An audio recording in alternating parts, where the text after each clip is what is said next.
김용민 브리핑 일부 뉴스 매거진. 2016년 5월 25일 수요일에 인사드리는 김용민의 뉴스 매거진입니다. 안희정 충남도지사가 나는 불펜 투수로서 지금도 여전히 연습하고 몸 만드는 단계에 있다라면서 내년 대선 출마 가능성을 시사했습니다.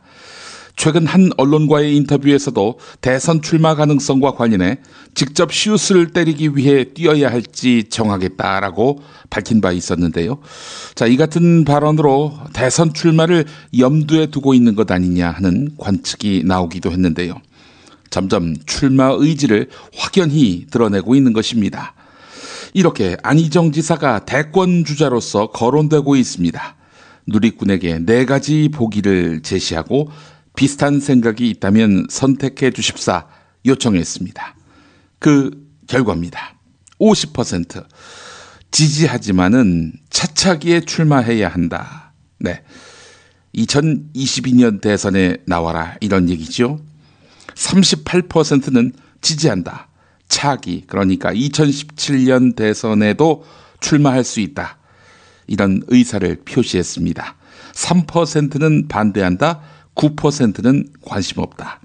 이런 반응 보였습니다. 4,049명이 오늘 새벽 4시 반까지 김용민 트위터에서 설문조사에 응했습니다. 반드시 알아야 할 뉴스로 이어가 보겠습니다.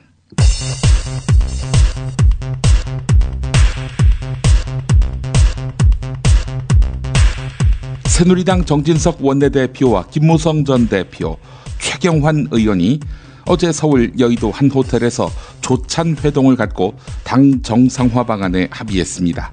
이들은 당 지도부 체제를 현행 집단 지도 체제에서 단일성 집단 지도 체제로 바꾸기로 의견을 모은 것으로 전해졌습니다. STX 조선해양이 결국 법정 관리에 들어가게 됐습니다. 지난 2013년 4월 자율협약에 들어간 이후 3년 동안 채권단이 4조 5천억 원을 지원하면서 구조 조정을 추진했지만 결국 회생에 실패했습니다. 한편 김종인 더불어민주당 비대위 대표는 거제 대우조선해양을 방문해서 노조집행부, 협력사 대표단을 잇따라 만났습니다. 김종인 대표 발언 들어보시겠습니다. 시장 원리에 의해서 기업을 경영하는 사람들의 책임을 져야 되는 거 아니겠습니까? 그 책임의 소재가 경영진, 특히 소유주, 그 사람들에게 있는 거 아니에요? 국책연구기관인 한국개발연구원 KDI가 올해와 내년의 한국 경제성장률 전망치를 2%대 중반으로 낮췄습니다. 수출 부진과 부실기업 구조조정 문제뿐만 아니라 중국의 급격한 구조조정, 미국 금리 인상에 따른 신흥국의 경기 급락 등 G2의 리스크, 이걸 온전히 한국 경제가 떠안게 됐다라고 본 것입니다. 강남역 묻지마 살인사건 피의자 김모 씨가 피의자 현장 검증을 진행했습니다. 주의를 에워싼 일부 시민은 표정 없이 현장 검증을 하는 김모 씨에게 고성과 욕설을 퍼부었는데요. 김모 씨가 밝힌 말 들어보시죠. 개인적으로 원한이나 감정은 없기 때문에 이제 어쨌든 희생이 됐기 때문에 미안하고 송구스러운 마음은 가지고 있습니다. 정부와 일부 시도 교육청이 갈등을 빚고 있는 어린이집 누리과정 예산 편성 문제를 두고 감사원이 시도 교육청에 누리과정 예산 편성 의무가 있으며 예산을 편성할 재정 여력이 있다. 이런 감사 결과를 발표했습니다. 사실상 정부 손을 들어준 것인데요. 교육청과 야당 등은 즉각 반발했습니다.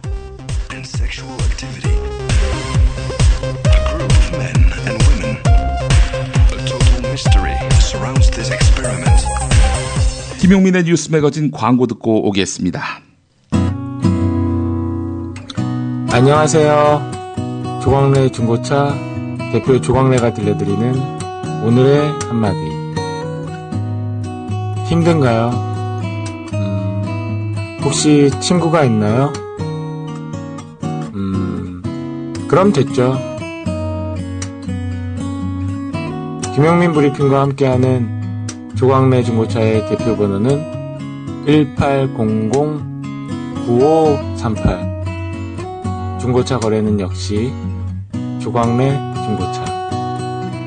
고맙습니다.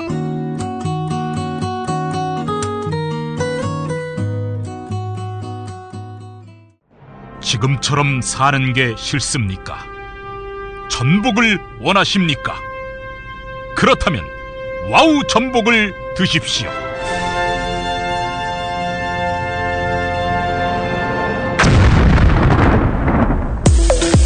와우! 전복을 먹으면 입맛 잃고 무기력했던 삶이 전복되고 시름시름하던 몸 상태가 전복됩니다.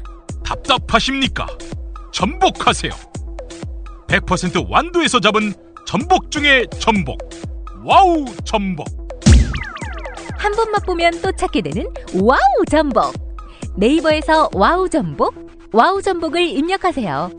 전화번호는 010-2443-0818. 충남 금산의 넓은 인삼밭. 정성농장을 일군 농부아버지 이정열 씨. 자연은 노력한 만큼 내어준다. 그 자연의 마음을 알기에 정성농장을 더불어 일구는 아들 이성규 씨도 아버지에게 배운 것처럼 정직하고 또 성실하게. 정성농장 홍삼은 인삼 재배부터 가공 판매까지 모두 책임지고 있습니다. 그래서 대한민국 1등 품질을 자부합니다. 검색창에 정성농장 홍삼을 검색해주세요. 정성농장 홍삼. 전화문의는 010-9754-6972. 조선의 딸로서 잘하는 죄밖에 없는데. 남북 통일 만세! 새날이 올 때가 불리한 진술을 거부할 수 있습니다. 김무성 나와! 이나 민주주의를 알아, 이 새끼야!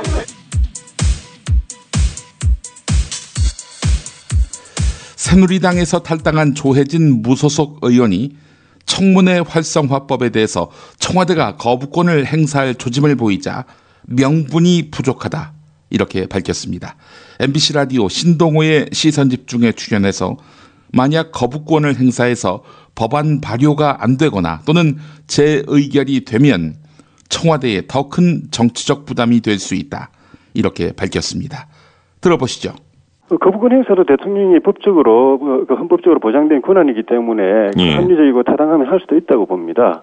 그런데 이 경우에는 좀 전에 말씀드린 오래 전부터 우리 사회에 합의가 되어 있었던 것을 법으로 옮긴 거에 뿐이고, 그리고 거부권 행사하면은 이 법이 1차적으로는 이제 실현이 안 되겠지만은 그렇다고 청문회를 못하는 건 아닙니다. 현행법에도 청문회를 하도록 되어 있고 지금까지도 청문회를 많이 해왔습니다.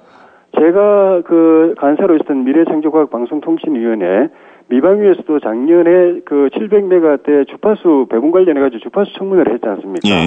그 청문회를 집중적으로 해가지고, 정부는 700메가대 주파수를 통신 쪽에만 할당하겠다고 한 걸 정부하고 저희와 각 전문가들이 모여가지고 머리 맞대고 연구해서 결국은 방송에게도 UHD 방송용으로 700메가대 주파수를 배분하는 골고루 통신과 방송이 다 골고루 배분하는 그런 좋은 결과를 청문회를 통해서 이루어냈거든요. 예, 그런 측면에서 명분 측면에서 거부권 행사하기에는 좀 부족하다 이런 취지의 말씀으로 들리는군요. 그렇기도 하고 지금 이 현행법에서도 하고 있기 때문에 거부권 행사에서 이 법이 개정안이 통과가 안 되는 공포가 안 된다고 하더라도 청문회는 할 수 있다 그런 말씀이시고요. 예, 그러다가 또 만약에 실익도 없는데 거부권이 부결되거나 또 여야가 20대 국회에서 다시 또 이거 의결해버리면은 정권으로서는 타격이 크죠. 왜 그런 일을 하겠습니까? 오히려 더 큰 타격이 있을 수 있다. 예. 지금 친박계 인사들은 이 수시청문회법에 대해 상당히 강한 어조로 비판을 하고 있는데 당시에 해당 상임위 운영위에서 이 법안이 여야 합의를 이룰 때는 친박계 인사들이 크게 문제 삼지 않았던 겁니까? 그냥 개파의 문제가 아닙니다. 이 법은 일하는 국회 만든 법이고 아주 쉽게 말하면 국회의원들 일시키는 법입니다. 일하도록 국회의원들을 쪼는 법인입니다. 국방부는 최근 산업기능요원이나 전문연구요원처럼 이공계 출신에게 부여해온 병역 특례를 2023년까지 단계적으로 폐지하겠다 이렇게 발표했죠. 그러자 대학가를 중심으로 이공계가 반발하고 있는 가운데 중소기업, 과학기술계 역시 크게 반대하고 있습니다. 국방부의 특례제도 폐지는 병역 자원이 부족하다. 그런 이유인데요. 안보, 군사 전문가인 김종대 정의당 비례대표 국회의원 당선자는 어떤 입장일까? 평화방송 라디오 열린세상 오늘 윤재선입니다. 인터뷰 들어보시겠습니다. 사실 이게 우리나라가 옛날에 인구가 많던 시대의 산물이라고 할 수가 있겠습니다. 예. 1980년대에 보면은 대략 한 51%가 군대 갔거든요. 예. 마침 병역 자원이 넉넉했죠. 그러니까 이 잉여 자원을 어디 사회에 좋은 데 쓸 데가 없냐. 예. 그래가지고 이제 마련된 제도입니다. 그래서 크게 보면은 대체 복무와 전환 복무가 있는데요. 네. 전환복무라고 하는 건 이제 군대와 같이 위험한 임무입니다. 뭐 의무 경찰, 의무 해경, 의무 소방 이런데 이제 그 군복무를 대신해서 복무하는 걸 말하는 것이고 대체 복무는 완전히 민간인 업무예요. 그러니까 산업기능요원이라 그래가지고 중소업체 그 근로자로 일한다. 아니면 이공계 박사과정 이렇게 해서 전문요원이라고도 하죠. 그래서 이렇게 어떤 그 학업이라든가 근로로서 대신 병역을 하는, 뭐, 과거에는 이건 또 강제 노역의 의무가 아니냐 해서 다소 논란이 되기도 했던 제도입니다. 네. 지금 전환 또는 대체 복무하는 현역병 대상자 수를 차츰 줄여서 2023년에는 병역 특례자를 아예 뽑지 않겠다. 이게 국방부의 발표 내용이고 계획인데, 어떻게 평가를 하십니까? 그 부분은 좀 정확히 말씀드려야 되는데요. 네. 이런 대체 전환 복무를 2023년까지 전부 없애겠다. 이렇게 16일 날 검토 결과를 발표했습니다. 국방부가. 근데 하도 이 문제로 인해서 사회 여론이 이건 졸속 아니냐 이렇게 성급하다 뭐 이런 얘기들 나왔죠. 그러니까 국방부가 이건 결정된 게 아니라고 말을 바꾸면서 그 다음에 내놓은 게 뭐냐면 뭐 좋다 그렇게 사회에서 병역 특례를 계속 필요로 한다면 그러면은 그 신체 허약자로 군대 못 가는 이런 그 사람들까지 전부 징집해 갈 수밖에 없다. 그러면서 징집률 90%를 이제 초과할 수밖에 없다고 또 새로운 얘기를 했습니다. 또 다른 대안으로 내놓은 게 지금 신검을 엄격히 해서 현역 판정 비율을 말씀하신 것처럼 90%까지 높이겠다 이런 안도 또 내놨더군요 보니까 국방부가. 그렇죠. 이게 이제 서로 다른 얘기인데 그 국방부는 우리는 이렇게 할 수밖에 없는데 안 된다 그러면 우린 다른 방법을 할 수밖에 없다 그러면서 90% 얘기가 나온 거거든요. 근데 사실은 그 76%만 넘어도 군대가 위험합니다. 이제 군대 가지 말아야 될 신체 허약자들까지 다 가야 되는데 병역력이 모자라니 어쩔 수 없는 거 아니냐 이렇게 지금 군이 얘기하고 있는 것이죠. 그러면 군 복무에 이 적응하지 못하는 이 부적응자도 더 많이 나올 가능성도 있겠군요. 그렇게 되면. 이미 뭐 인계 상황이 넘어간 게 지금 징집률이 대략 87%입니다. 그런데 76%가 넘어오면 과거에 그 4급 현역 면제를 받던 인원들까지도 이제는 상급 현역 자원으로 분류돼서 군에 가거든요. 근데 지금 군에서 그 많은 자살자나 그 신체 부대 부적응자가 문제가 되고 있는데 그 대다수가 신체 상급이에요. 즉 아무래도 군대 생활을 하기엔 체력이나 심신이 허약한 사람들이 그 군대 부적응하는 경우가 많고 자살 사고도 많다는 얘기인데 이걸 90%로 더 늘린다 그러면 군대가 엉망이 되겠죠. 손예원 더불어민주당 홍보위원장이 이달 초에 김종인 비상대책위원회 대표에 대해서 김종인 대표는 아무와도 의견을 나누지 않는다. 제가 보기에는 종편을 보고 하시는 것 같다라고 비판했습니다. 그런데 당시 TV조선은 종편만 보는 노인이다라는 식으로 말을 지어내서 공격의 도구로 활용했었지요. 그 TV조선에 손예원 위원장이 출연했습니다. 들어보시겠습니다. 어제 추도식의 컨셉은 문재인 대표가 말씀하신 바로는 김대중과 노무현은 하나라는 것이다. 그것 아니었습니까? 그 정신은 제대로 유지가 됐다고 갚으려고 많은 노력을 했었던 살아생전에 그 두 분이 계신데 우리가 이렇게 갈라쓰고 서로 이렇게 대치하고 있는 상황이 사실은 잘못된 거다라는 게 어제 왜 비난을 하는지도 모르시겠다. 서로 왜 비난을 하는지도 모르시겠다는 말씀을 하시니 저희가 언뜻 이해가 되지 않아서 여쭙습니다. 왜 비난을 모른다는 얘기가 뭐죠? 그분들이 우리를 비난하는 거나, 네. 그리고 우리가 거기 가서 또 이제 그런 얘기들을 좋지 않은 얘기를 듣는 거나, 네. 그건 지지자들 입장에서는 마찬가지입니다. 같은 얘기입니다. 저는 수도 없이 많은 저를 반대하는 국민의당이나 새누리당을 지지하는 분들이 저에 대해서 별 얘기들을 SNS에 다 합니다. 그건 있을 수 있는 얘기입니다. 그렇죠? 그거 못 들으면 정치하지 말아야죠. 그러면은 알겠습니다. 더불어민주당이나 이른바 친노로 불리는 분들은 호남하고는 같이 갈 수 없는 겁니까? 왜 그렇게 질문을 하세요? 아니 지금 말씀하시는 건 차이와 차연을 계속 강조를 하셔서 차이가 그게 보시면 서로 간에 남을 폄하하지 말자는 거죠. 지졸하게 남을 씹거나 욕을 하거나 그렇게 이상하게 문 대표님이 거짓말을 하는 사람이다. 친노들이 뭐 패권을 이끌은다. 그런 얘기 말고 자기들이 할 얘기를 하자고요. 서로 간에. 우리가 지금 여기서 이 야권이 이제 우리가 야대가 된 이 상황에서 우리가 어떻게 국민들을 위해서 제대로 된 나라를 만들어 가느냐를 얘기하자고요.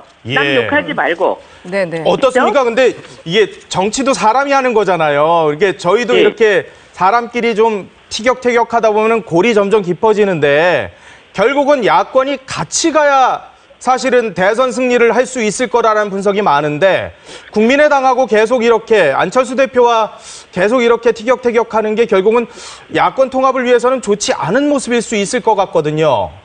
지금은 아직 시간이 많이 남았습니다. 우리가 이번에 야대가 될 줄 누가 알았습니까? 국민들이 이렇게 선택을 해주셨는데 이제 우리는 각자 자기들 할 일을 하면서 할 일이 너무 많습니다. 우리가 챙겨야 될 일도 많고 이렇게 하면서 이제 대선 국면으로 가면서 또 그때 우리가 어떤 전략을 갖고 서로들 목표를 향해 갈지를 이제 같이 정해가야 합니다. 여기서 뭐 누구하고 합해야 되느냐, 누구하고 뭐 어떻게 반대를 하냐, 누굴 죽여야 되느냐 이런 얘기들은 저는 지금 의미 없다고 생각합니다. 각자 자기들의 역량을 최대로 발휘하면서 일단은 이 일을 해야 됩니다. 그죠? 제20대 전반기 국회의장 자리를 제1당인 더불어민주당이 차지할 가능성이 커지면서 당내 다선 의원들 사이에 경쟁이 뜨거워지고 있습니다. 6선에 오른 문희상, 정세균, 이석현 의원, 그리고 5선에 박병석, 원혜영 의원이 득표전을 벌이고 있는데요. 제19대 국회 후반기 국회 부의장을 맡고 있는 이석현 의원이 필리버스터 진행 당시의 사회 능력을 앞세워서 도전장을 내밀었습니다. 연합뉴스 TV에 나와서 강한 포부를 드러냈는데요. 들어보시겠습니다. 저는 그렇게 생각합니다. 지금까지 해방 후에는 이제 이승만 대통령 때 말하자면 이기붕 의장 그냥 뭐 하나 시켜주듯이 집권층에서 집권자가 시켜주듯이 또 우리 군사정권 때도 전에 그랬고요. 그리고 지금 또 이명박 대통령이나 박근혜 대통령 아래에서도 실은 그 청와대 간섭이 우리 정치를 암담하게 만든 적이 많습니다. 왜냐하면은요, 이 새누리당이 여당으로서 그 권한을 가지고 야당과 협상을 하면은 협상이 무엇입니까? 주거니 받거니 하는 거 아니겠습니까? 야당한테도 줄 것이 꽤 있게 되거든요. 그런데 이제 너무 막 그 청와대에서 간섭을 하다 보면 새누리당이 우리하고만 얘기하는 게 아니라 자꾸 위를 바라보게 되니까 그러니까 당연히 양보할 수 있는 것도 양보를 못하게 되는 거고 어느 법은 손대면 안 된다 이렇게 되고 심지어 지난번에 공천 때는 유승민 의원에 대해서 공천에 개입한 거 아니냐는 의혹이 제기될 정도로 그런 우리 정치 상황에서는 안 됩니다. 우리 진정한 의민주주의가 이렇게 앞으로 이 꽃피려면은 외부로부터의 간섭을 차단해 줘야 된다. 바람막이 할 수 있는. 바람막이를 제가 사실은 그 일에는 이제 우리 당내 거론되는 다른 후보들도 훌륭하시지만은 그런 점에는 걸맞다 이렇게 생각을 해요. 말하자면 제가 전에 이명박 대통령 계실 적에는 제가 그냥 직원 그냥 우리 야당식으로 말하면 그냥 뭐라거나 저격수 노릇도 막 해서 다른 말 많이 했지 않습니까? 용기를 가지고. 이제 부의장 하면서는 여야의 화합에 힘을 써서 오히려 이면에서 대화를 할 수 있도록 분위기를 만드는데 힘을 썼고요.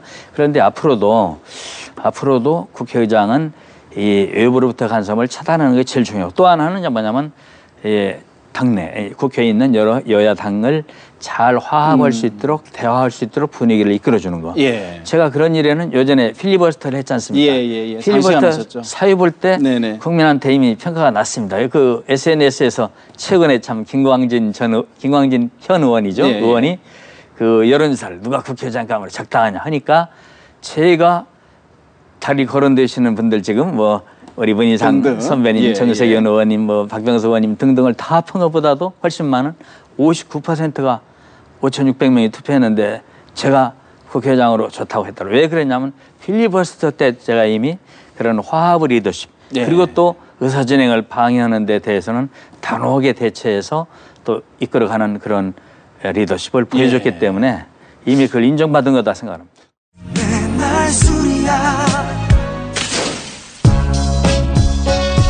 빅데이터 전문가 정영진입니다. 술 마시는 게 곧 업무인 분 많이 계시죠? 메모하세요. 고려생활건강 술술 풀리고입니다. 증권가 샐러리맨 그리고 강남 유흥업소 종사자들 웬만하면 안 취하죠? 술술 풀리고 이게 비결이었습니다. 간장과 신장을 보호하는 화인 피토 성분 그리고 특허받은 제조법 그래서 술술 풀리고는 누구도 흉내낼 수 없습니다. 못 믿으시면 수백 개의 후기 읽어보시고 80%에 육박하는 재구매율에 주목해주세요. 음주 전후 한 포를 섭취하시면 됩니다. 부드러운 분말 형태라 물 없어도 드실 수 있고요. 물을 섞지 않으니 효과는 더 확실하겠죠? 네이버와 다음에서 고려생활건강을 검색하시면 술술 풀리고를 만나볼 수 있습니다. 김치가 다 같은 것 같죠? 아니요, 이담채는 진짜 다르죠. 겨울 전라도, 여름 강원도, 봄 가을 충청도 최고의 배추만 골라와야지요. 소금 영광에서 직송된 최고의 국산 천일염이 기본 아닌가요? 아, 고춧가루와 파, 마늘 괴산 영천에서 건강한 놈들만 가져와야 해요. 우와, 재료가 반이라고 하던데 역시 이담채네요. 그런데 어떻게 담가야 이담채 김치 맛이 나요? 아유, 이거 비밀인데 다시마에 표고버섯, 양파, 멸치를 넣고 우려낸 육수에다가 온갖 재료를 잘 버무리고 2달 동안 저온 숙성한 양념을 써야 해요. 근데 흉내내봐야 소용없어. 30년 연구한 레시피에 30년 김치만 만든 손맛을 따라갈 수 있겠슈? 이담채 김치. 안내와 주문은 검색창에 이담채를 입력하세요. 전화는 1544-4586 1544-4586.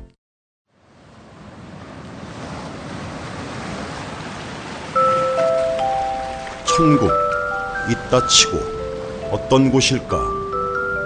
당신에게 천국의 조건은 무엇입니까?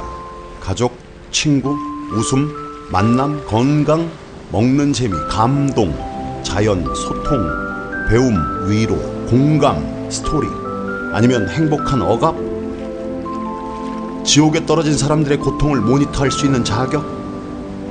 어떤 이에게는 천국이 돈과 권력이니 그에게 천국의 조건은 반항 없는 노예들이 많이 필요하겠죠. 템프로 룸사롱과 신인 여배우도 필요하겠죠. 당신에게 천국의 조건은 무엇입니까? 솔직하게 말해주세요. 광고비 대기 벅찬 아직 적자에 허덕이는 새싹 땅콩차 전창걸닷컴 070-8635-1288. 가정의 달 소중한 부모님과 은사님께 새싹 땅콩차를 선물하세요. 해!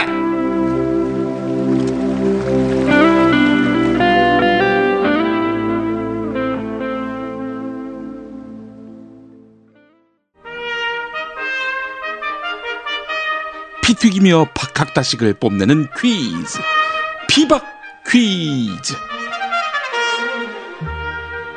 네, 오늘도 무와 환 나오셨습니다. 안녕하십니까. 거부권을 행사할 수 있다. 이 소식에 얼마나 상심하셨습니까? 국민 여러분, 제가 만약 청와대에 들어가면 결단코 거부권을 행사하지 않겠습니다. 거부권은 국민 여러분께 드리겠습니다. 지난 총선 때 공천권을 국민 여러분께 드려서 이미 진정성을 입증한 무 인사드립니다. 공천권을 누구한테 드려? 언제? 드리려고 했지 이 새끼야. 근데 친박 너희 도둑놈들이 국민께 드릴 공천권을 강탈해 갔잖아, 이 새끼들아. 어? 닥치지 못해. 강탈? 도장 들고 튄 사람이 누군데? 자, 근데 오늘 무척 얼굴이 밝으십니다. 예, 사회자, 노래 한 곡 불러도 될까? 기쁘다 총장 오셨네, 만백성 맞아라. 아, 오늘 그 반기문 유엔 사무총장이 모국에 들어오지요. 근데 왜 환히 이렇게 기뻐하십니까? 우리 그 친박의 구세주 아니겠어? 오늘만은 친박이 아니라 친반이라고 해줘. 아, 어떠십니까? 이런 분위기 참 묘하지 않으십니까? 계속하라고 하지. 지금이야 반갑습니다라고 하겠지만 나중에 반갑이 아니라 한갑이 될 기다. 한갑. 담배 한 갑 피우면서 괜히 그 반기문 모셔왔다 할 기다. 그러다가 나한테 찾아올 기고. 반기문도 좋다. 문재인도 좋아. 둘이 단일화해서 반달 동맹 해도 좋다. 결국 내를 중심으로 대선판이 정리될 기다. 백날 그렇게 기다려봐. 당신 앞으로 햇살이 비칠 줄 알아? 아, 그나저나 어제 두 분이 합의를 하셨더군요. 하여간 내가 없으니까 당이 완전히 아수라판이 되더라고. 그래서 내가 판을 좀 정리해 줬지. 대권 준비에 몰두하느라고 바쁜데. 이런 무의 말씀 듣고 할 말 없으세요? 안 보는 사이에 당신 마약했어? 자뻑이 점점 심해져. 웬만해야지. 그리고 진실은 이래요. 합의한 건데 지금 혼자서 자기가 다 중재한 것처럼 말하고 있는 거라고. 새누리당 대통령 후보는 친박이 정하는 게 아니다. 국민이 원하는 사람이 되는 기지. 요즘 같은 때에 친박에서 밀어주는 게 도움이 될 줄 아냐? 혹시 모르겠다. 네가 전 국민을 중소기업진흥공단에 취업시켜준다면은. 닥치라고. 이거 알아둬. 우리가 밀면 그래 안 될 수도 있겠지. 근데 말이야, 우리가 반대해도 안 될 수가 있다고. 대권은 치밀한 계산의 싸움이거든. 냉정한 이성이 필요해. 그렇다면 당신이 될 것 같아? 전 국민에게 필로폰을 맞게 하지 않는 이상. 닥쳐 이 새끼야. 그 두 분이 드디어 부활하시는군요. 자, 그런 의미에서 오늘 퀴즈도 더욱 열띤 것 같습니다. 자, 인님 어서 나오셔서 문제 내주시죠. 예, 안녕하세요. 새누리당 상황을 보면은, 안 되는 당이 꼭 저런 당이다. 이런 생각이 들어요. 초도 깜도 안 되는 것들이 서로 대선 후보랍시고 치고받고, 아이고, 정말 참, 우리 당 보세요. 지금 청와대에 보내도 전혀 손색 없는 사람들로 가득 차 있잖아요. 누가 있죠? 꼭 내 입으로 이런 얘기를 해야 되나? 나라고 봐요. 나. 굳이 또 다른 후보를 들라고 한다면은 손학규 정도? 또 굳이 또 들라고 하자면은 박영선 정도는 찾을 수 있다고 봐요. 아, 그렇군요. 대권 주자로 가득 차 있다, 더불어민주당이. 이렇게 말씀하셨는데 그중에서 깜이 아닌 분도 있습니까? 어제 얘기 다르고 오늘 얘기가 다른 그런 신뢰도 없고 양심도 없는 그런 정치인은 문재인 아닌가요? 문재인 사람은 대권 후보 안 된다고 봐요. 문재인 전 대표 말씀하시는 겁니까? 내 입으로 그런 얘기를 했었나? 나는 문재인 정치인은 안 된다고 했지. 자, 그렇다면은 왜 인이 꼭 대선 후보여야 한다고 보십니까? 무엇보다도 사람이 돼야지. 사람인 해서 인이 돼야 한다고 봐. 영감님, 꼭 대선에 나와주십시오. 영감님만한 분이 없습니다. 이 시대가 영감님을 불러요. 그래, 내가 나오게 될 적에, 너는 미리 쓴 술, 그러니까 고배를 미리 준비를 해둬야 할 거야. 예, 영감님, 꼭 나오세요. 저희 새누리당은 영감님이 나오시면 끔찍할 것 같아요. 야, 너의 얼굴에 벌써부터 그늘이 드리워져 있는 걸 보니까 아무래도 내가 너희 친박들에게 가장 어려운 맞상대임을 확인시켜주고 있다고 봐. 알았어. 그만하세요, 영감님. 어? 영감님은 지금 무와 환희, 영감님을 놀려먹는 것도 모르고 계속 착각을 하십니까? 영감님이 대선 후보로 나오시면은 누가 영감님한테 표를 던지겠습니까? 이 새끼, 이 똥보 새끼.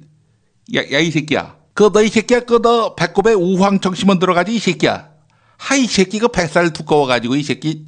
네, 거기 우황청심환뿐만 아니라 방울토마토도 들어갑니다.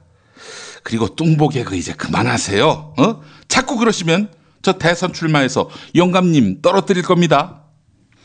좋네, 씨발. 그 샤워할 때 고추 보이는 후보하고 고추가 안 보이는 후보 간의 대결, OK 목장이 아니라 고추 농장의 대결. 어때? 이제 그만하시고 문제 내시죠. 알았어요. 문제 드릴게요. 주요 공공기관 17곳이 전국 경제인 연합회 회원사로 가입해서 수십 년 동안 회비를 내왔다고 하는데, 이 중에는 수출, 투자, 해외 자원 개발, 주요 자원의 수입, 이런 거에 필요한 자금을 대는 기획재정부 산하의 은행이 있어요. 이 은행의 이름은 무엇일까 하는 것이 오늘 문제라고 봐요. 예, 정답. 네, 정답 아십니까? 알지. 내가 모르면 되겠나. 내가 직전 부총리 겸 기획재정부 장관이었는데. 그뿐 아니라 이명박 정부 해외자원개발 총책임자인 지식경제부 장관도 했었지? 야, 이 새끼야. 어디다 돈 빼돌렸어, 이 새끼야. 닥치라고. 그건 이명박한테 물어봐.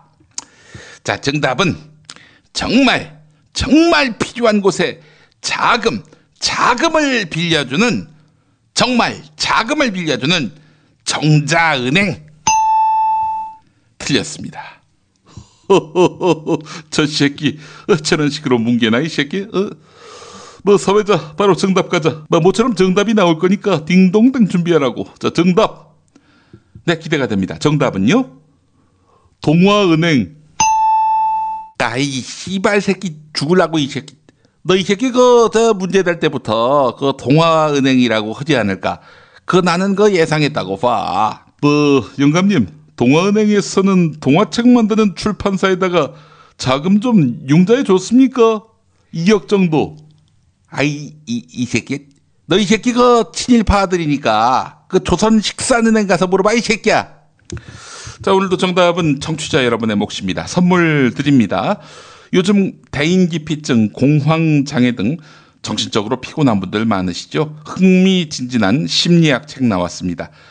대중이 쉽게 읽을 수 있는 책인데요. 뿔을 가지고 살 권리, 마음의 본질을 꿰뚫는 일본의 천재 정신과 의사가 썼습니다.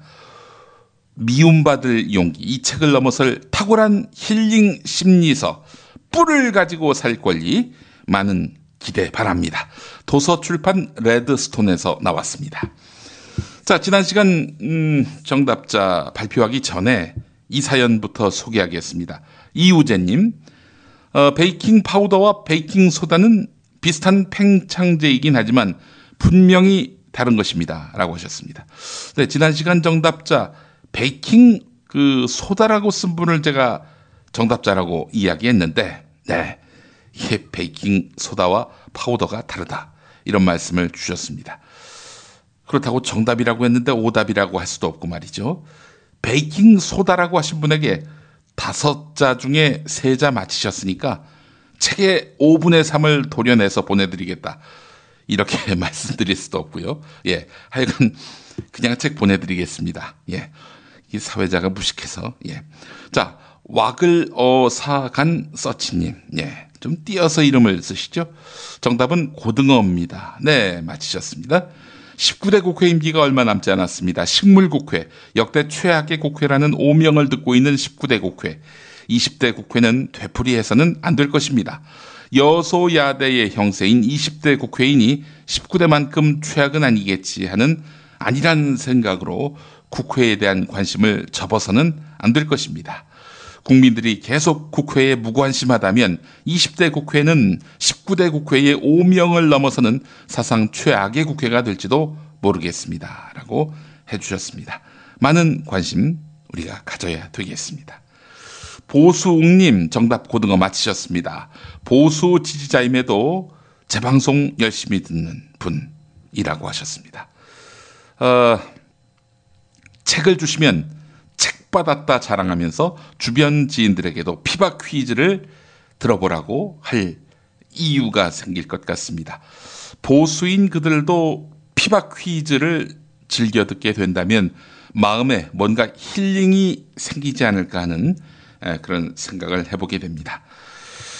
한 가지 확인하고 싶은 게 있는데 추호 선생께서 출연을 꾸준히 고민하고 계시는 새가 날아든다에서는 안철수 대표의 봉화 방문 분위기가 그리 소란스럽지 않았고 안철수 대표 자신도 경찰 경호 같은 것은 요청하지 않았다고 합니다. 야권 대다수의 마음이 김대중과 노무현이 하나라고 하는 것인데 지금 김대중과 노무현을 분리하고 지지자들의 마음을 나누려는 사람들이 과연 여권일까요? 아니면 야권의 일부 정치인들일까요?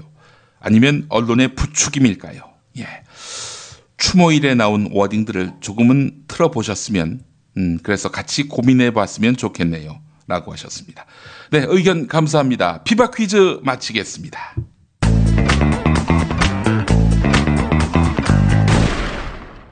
박근혜 왜 저러지? 문재인, 김무성, 안철수는 또 왜 저러지? 뉴스로는 알 수 없는 진짜 정치 현장 이야기. 한겨레 정치팀 기자들이 취재 수첩을 낱낱이 공개합니다. 본격 정치관찰 팟캐스트. 언니가 보고 있다. 팟빵에서 언니를 검색하세요.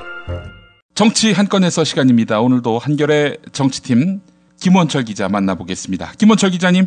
네, 안녕하세요. 예. 자, 지금 국회 청문회 활성화법 얼마 전 19대 국회 마지막 본회의에서 통과시킨 이 법.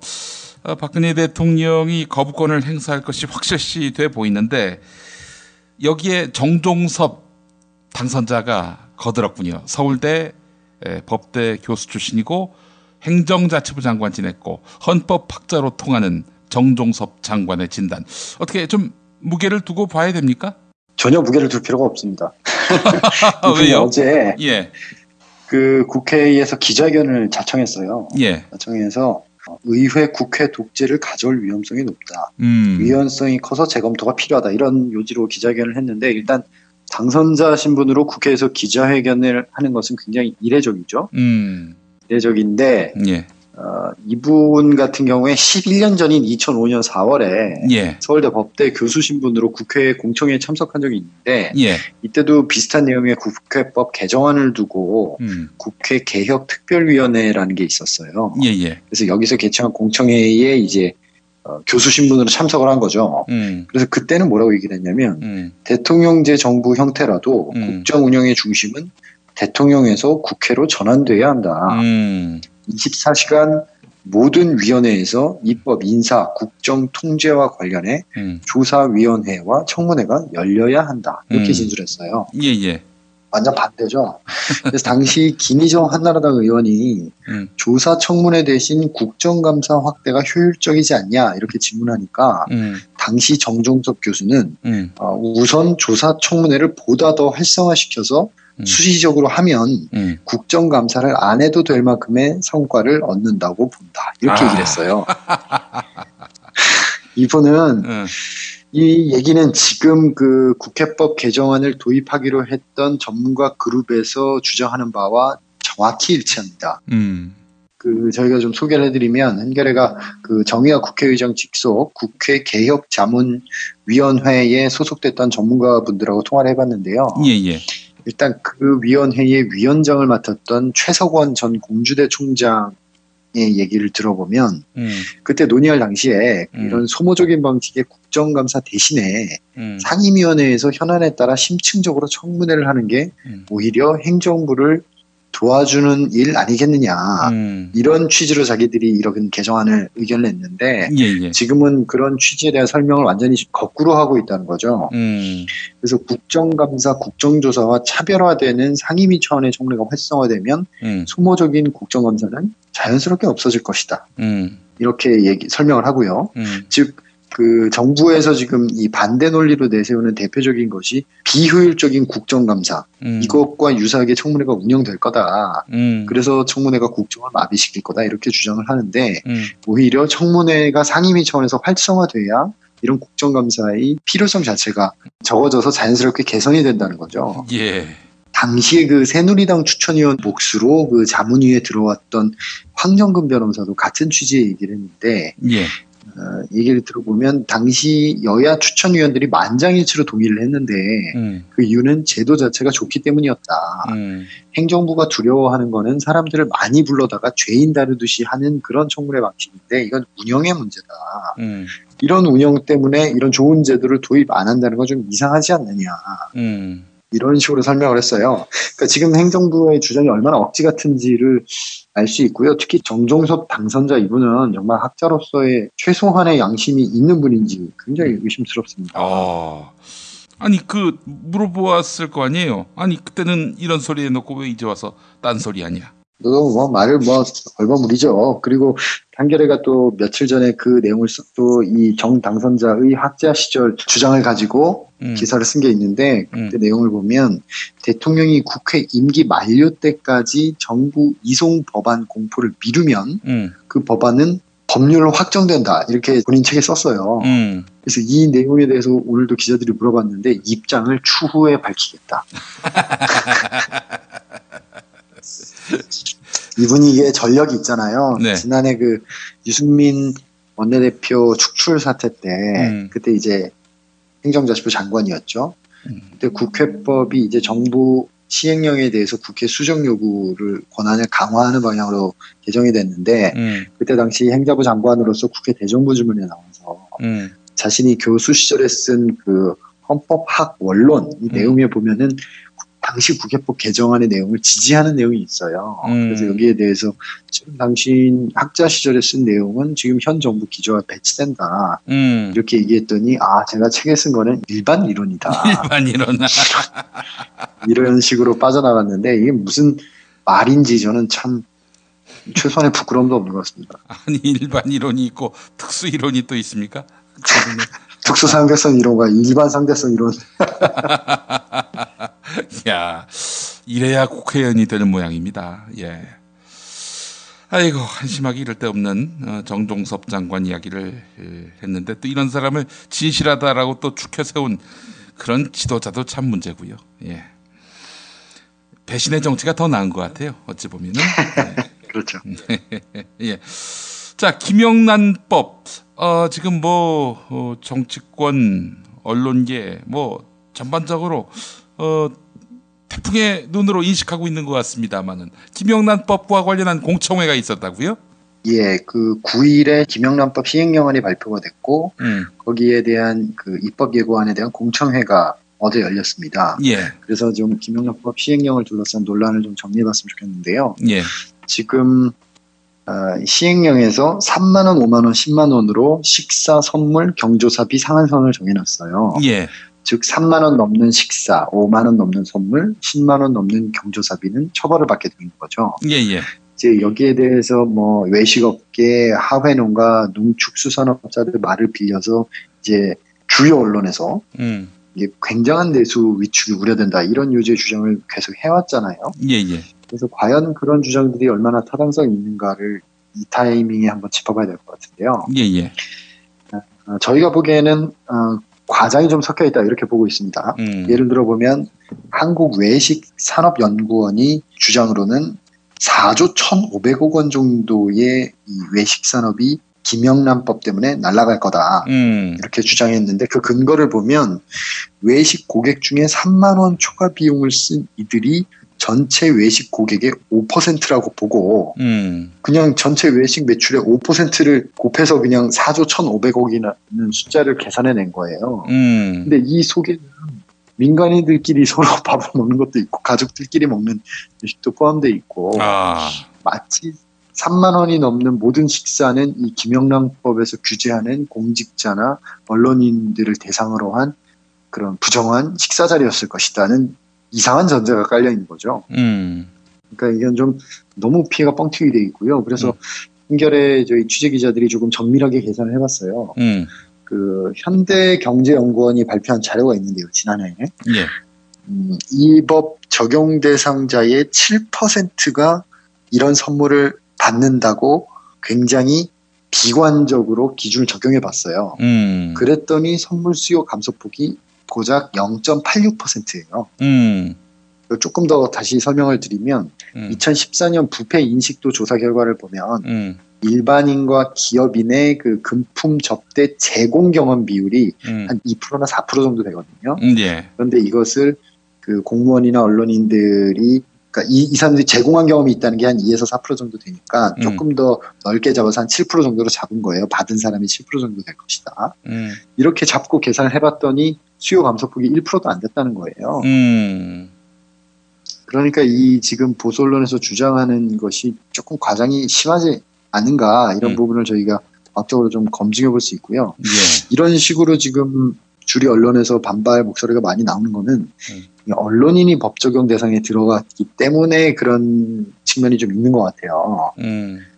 특히 이 공직자들에 비해서 언론인들이 불만이 굉장히 큰 것 같은데 이것도 이제 현대경제연구원이 지난해 7월에 월드리서치에 맡겨서 한 설문조사를 보면 그때 뭐라고 물어봤냐면 일반인, 공직자, 언론인들에게 각각 물어봤어요. 그러니까 허용되는 식대, 허용되는 선물값이 어느 정도여야 되겠느냐 물어봤더니 공직자는 한 3만 3천 원 정도까지는 허용해야 된다 이렇게 얘기했는데 언론인들은 5만 원 정도까지는 허용해야 된다 이렇게 얘기했고 선물 비용도 공직자들은 한 4만 1천 원 정도까지 허용할 수 있다 이렇게 얘기를 했고 언론인들은 5만 9천 원 경조사비도 언론인은 7만 8천 원, 공직자는 5만 6천 원 정도를 제시했어요. 그러니까 이 약간 민도가 다른 거죠. 공직자 언론인들은. 민도가 다르다 보니까 같은 기준으로 들이댔을 때 불만이 언론인들 쪽에서 훨씬 많은 거예요.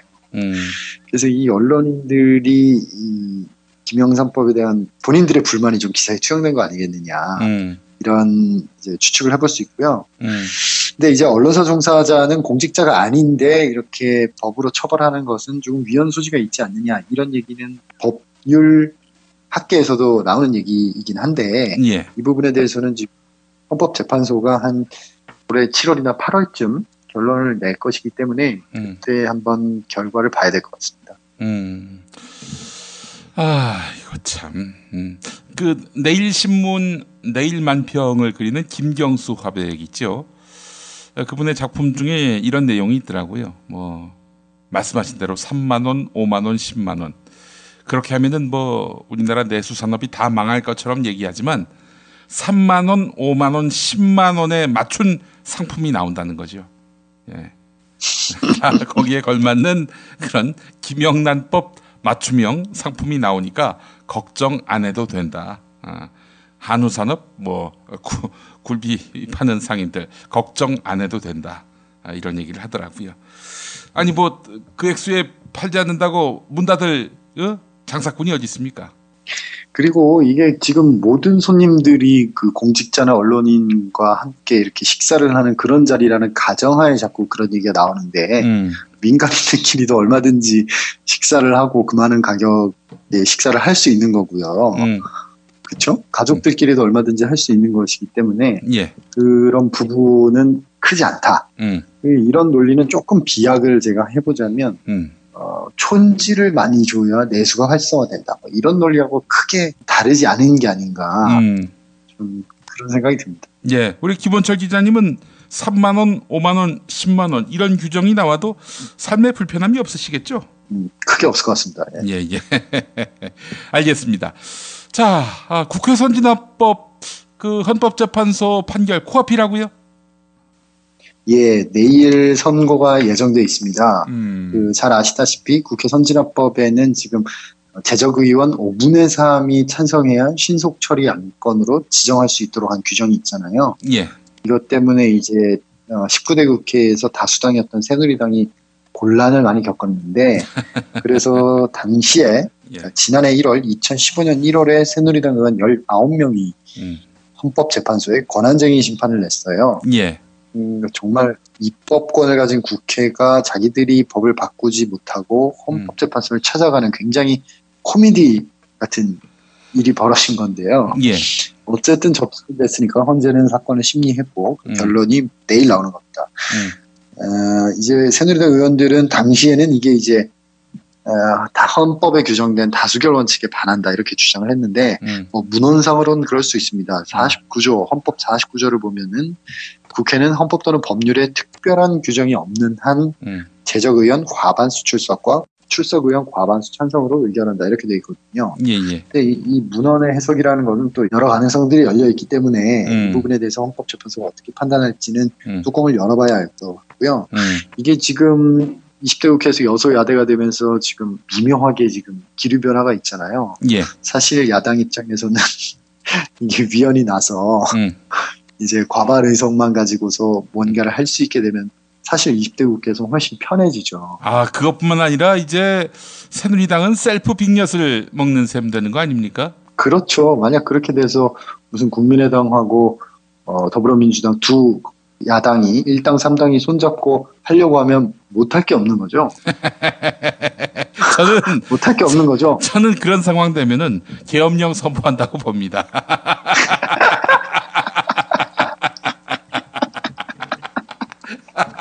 아유, 섬뜩하네요. 예. 이게 말 그대로, 곡성이 되는 겁니다. 곡성이. 예. 그래서 헌법재판소가 굉장히 정치적인 조직이기 때문에. 그렇죠. 과연 이런 상황에서 자신들이 그런 부담을 떠안으려고 하겠느냐. 이런 이제 법률 외적인 해석을 가지고 봤을 때는 저는 뭐 이 부분에 대해서 다소간 좀 비겁한 결론이 나오지 않겠는가. 이런 생각을 해봅니다. 아이고, 참, 이번 결과를 놓고, 선거 전 분위기와 선거 후 분위기가 많이 달랐다면은, 헌법재판소는 이제, 정리해야 될 조직이 되는 거 아닐까 싶어요. 이게 뭐, 법리적으로, 헌법에 합치되게 판결하는 것이 아니라, 권력의 풍향이 어디로 가고 있는가. 여기에만 민감하게 반응하는 조직이라는 것을 입증하는 거 아니겠습니까? 그렇죠. 예. 헌법을 해석한다는 것 자체가 기본적으로 되게 정치적으로 자신의 철학과 이런 정치적 이런 견해들을 담아서 해석할 수밖에 없기 때문에 뭐 어떻게 보면은 정치적으로 민감하다 이렇게 표현할 수도 있겠지만 국민들에게 좀 신뢰를 주기 어렵겠죠. 지난번에 공당을 통째로 날려버렸던 그런 엄청난 역사적 과오, 이런 것들을 과오로 인식하는 가운데 이번 판결을 내렸으면 좋겠다는 생각이 드네요. 예. 그러니까 그런 정치적 판단 두 번 다시 하지 말자. 우리 원리 원칙대로 하자. 이런 내부적 결의, 어떤 컨센서스 이런 것들이 좀 있었으면 좋겠다라는 생각인데 너무 큰 기대를 거는 것 같기도 하고, 여하간 내일 상황 상당히 주목된다 하겠습니다. 한번 지켜보겠습니다. 네, 김원철 기자님 오늘 수고하셨습니다. 네, 고맙습니다.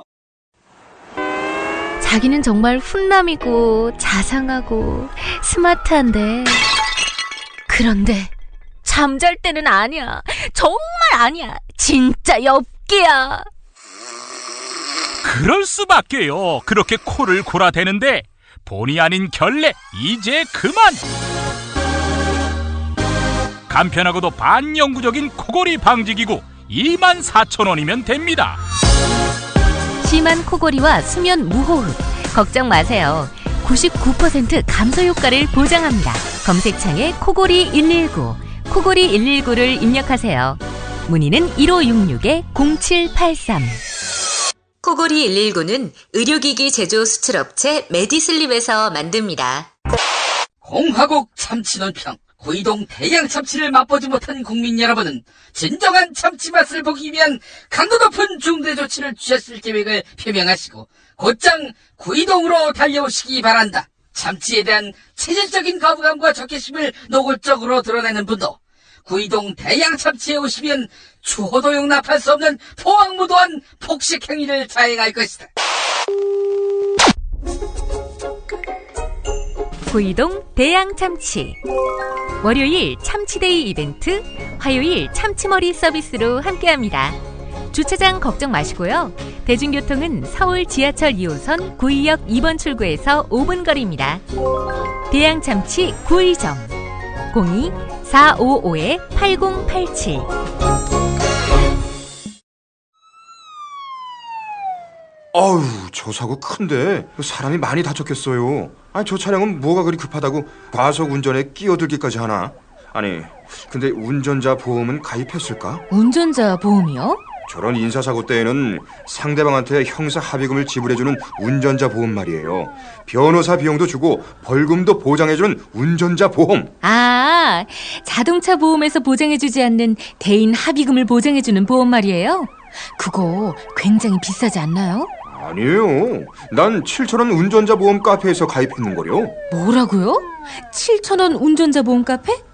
홈쇼핑에서도 월 2만 원에서 3만 원이던데. 버스도 승합차도 트럭도 자가용이라면 7,000원 운전자 보험 카페. 우와, 대박.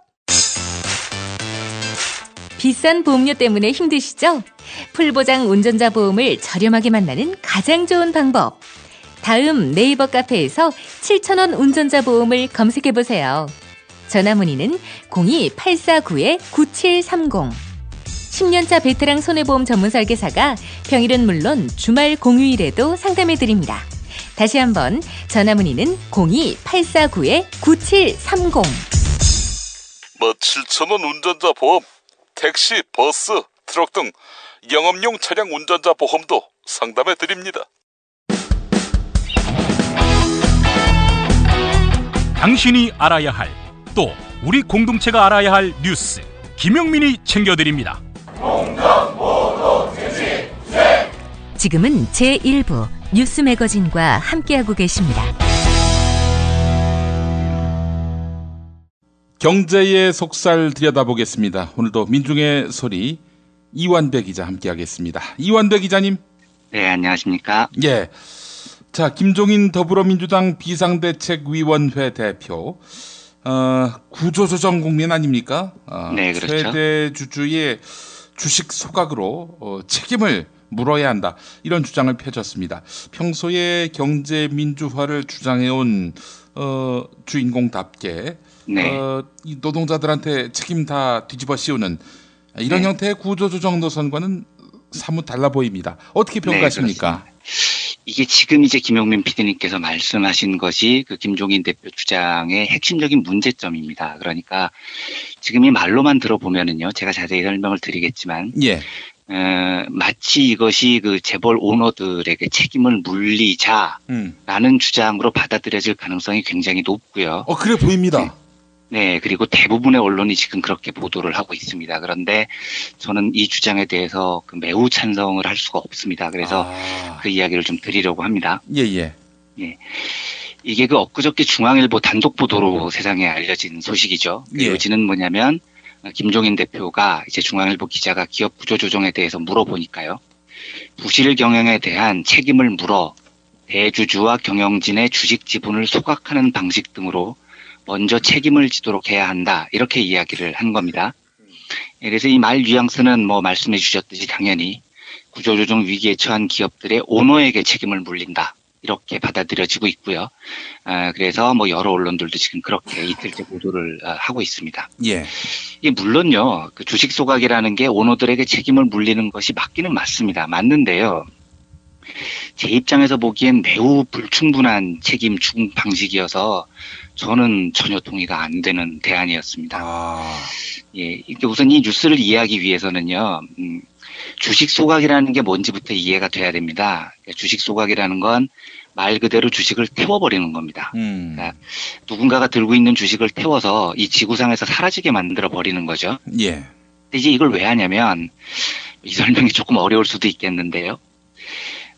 예를 들면 이제 기업 가치가 100억 원짜리 이런 기업이 있다고 가정을 해보겠습니다. 예. 그런데 이 회사 지분 중에 20%를 오너가 들고 있다고 가정을 해보겠습니다. 그러면 오너의 재산은 20억 원이 되는 거죠. 100억 원짜리 기업에 20% 지분이 있으니까요. 예. 그러면 나머지 주주들, 80%의 주주들은 80억 원을 나눠 가지고 있는 셈입니다. 모양이요. 예. 그런데 최대 주주 주식을 뺏어서 소각을 하면 이제 오너는 지분 20%를 그냥 날려버리는 겁니다. 그런데 오너가 주식을 태웠다고 해서 기업 가치가 달라지지는 않죠. 주식 20%가 사라졌다고 기업 가치는 변하는 게 아니니까요. 그래서 주식 종이 쪼가리가 20%가 날라갔지만 기업 가치는 그대로 100억 원입니다. 주식 소각 이후에도요. 이러면 어떻게 되느냐. 주주 구성의 변화가 생깁니다. 대주주 지분 20%가 날아갔기 때문에 종전에는 오너를 제외한 나머지 주주들이 80%가요. 예. 기업 가치 중 80%, 그러니까 80억 원을 나눠 가지는 모양이었는데요.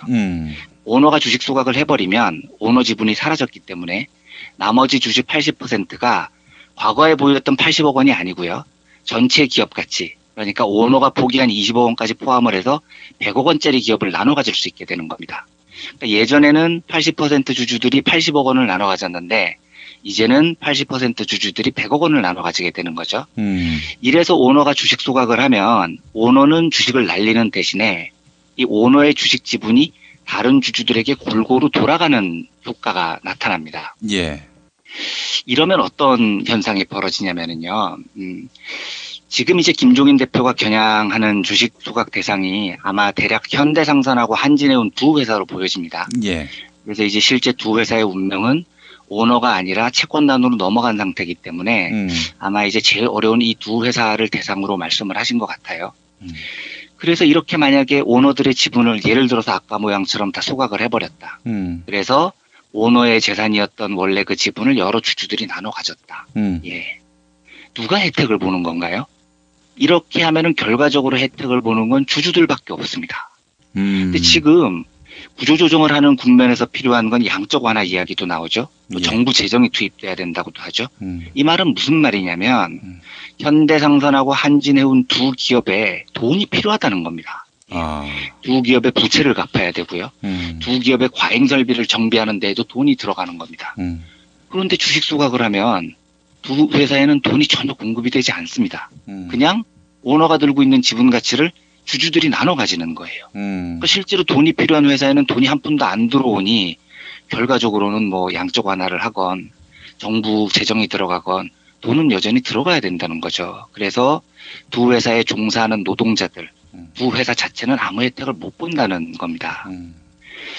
제가 주장하는 건 뭐냐면은요, 재벌들에게 책임을 물리려면 주식 소각이 아니고 사제 출연을 하라는 게 저희들 주장인 겁니다. 더 정확히 말하면 주식 소각은 당연한 거예요, 이거는요. 그러니까 김종인 대표가 굳이 주장하지 않더라도 이게 원래 구조조정을 하게 되면은요, 대주주 지분이라는 건 당연히 쪼그러듭니다. 그러니까 이게 설명이 조금 어려운데요. 이게 보통 구조조정을 하면 채권단에서는 당연히 오너한테 책임을 물리거든요. 그래서 감자한다고 하는데 통상적으로는 구조조정 과정에서 오너 지분이 약 10분의 1 정도로 찌그러집니다. 보통이요. 근데 이건 굳이 야당에서 주장하지 않더라도 당연히 그렇게 될 일이라는 거죠. 그 오너의 지분이 날아가는 거는요. 그러니까 지금 김종인 대표가 최대주주 소각을 두고 본인께서 대주주나 경영자의 방만한 경영에 대한 책임을 물려야 한다 이렇게 말씀을 하시던데요. 이거는 원래 그렇게 될 일이기 때문에 제가 보기엔 충분한 책임을 물리는 방식이 아니라고 보여집니다. 아하. 그래서 사제 출연을 해야 된다는 겁니다. 왜냐하면 니들이 너무 방만하게 경영을 해서 지금 국민 혈세가 니네들 기업에 투입될 지경에 이르렀다. 그러니까 책임지고 니 재산 내놔라. 그래서 그 재산을 기업 구조조정에 사용하겠다. 이래야 된다는 거죠. 그래야 그 돈이 직접 기업에 투입이 되고 국민이 져야 하는 구조조정 부담을 줄일 수가 있다는 겁니다. 그런데 이게 그러니까 왜 김종인 대표가 이런 주장을 하시느냐 생각을 해보면은요. 이게 근본적으로 자유주의 사상을 가진 경제학자들은요. 이제 제가 그 과거에 방송에서 김종인 대표가 그 독일의 질서자유주의라는 학풍에 근거한 학자라고 한번 말씀드린 바가 있지 않습니까? 근데 이 근본적으로 자유주의에 기반을 둔 사람들은 사제 출연 이런 말에 경기를 일으킵니다. 왜냐하면 이게 자유주의 질서에 맞지 않다고 생각을 하시는 거예요. 그러니까 회사가 망했는데 왜 최대 주주한테 무한 책임을 물려서 사유재산을 뺐느냐 이런 정서가 있습니다. 사유재산을 지켜주는 게 시장 질서다 이런 확신이 있는 거예요. 그러다 보니까 제 짐작이지만 야당 대표로서 오너들에게 책임은 물려야겠고 그렇다고 사유재산을 압류하는 건 말도 안 되고 그러니까 이런 뜨뜻미지근한 주식 소각 아이디어를 들고 나왔다고 밖에는 저는 이해를 할 수가 없습니다. 실제 우리나라 재벌들이요, 사재 출연 이야기가 나오면은요, 자본주의 원칙 앞세우고 자유주의 원칙 앞세우고 사유재산을 왜 건드리냐면서 난리를 치거든요. 이제 최근에 이 재벌 논리를 제일 잘 대변을 한 게 김종호 연세대학교 경제대학원 특임 교수님께서 어떤 언론에 코멘트를 하신 게 있어요. 제가 읽어드리겠습니다. 주식회사라는 것은 출자한 주식만큼만 책임을 지는 유한 책임이 근간으로 사재 출연 요구는 논리적인 접근이 아니다. 우리나라는 주식회사의 특성을 인정하지 않고 경영자에게 무한 책임을 요구한다. 사재 출연을 요구하는 나라도 한국밖에 없을 것이다. 자칫 법적인 논리도 없는데 대중이 원하니까 하게 되는 포퓰리즘이 될 수 있다. 이렇게 코멘트를 하십니다. 예. 이게 재벌들의 대표적인 논리거든요. 그러니까 사재 출연하자는 주장이 법을 넘어선 포퓰리즘이라는 주장인 거죠.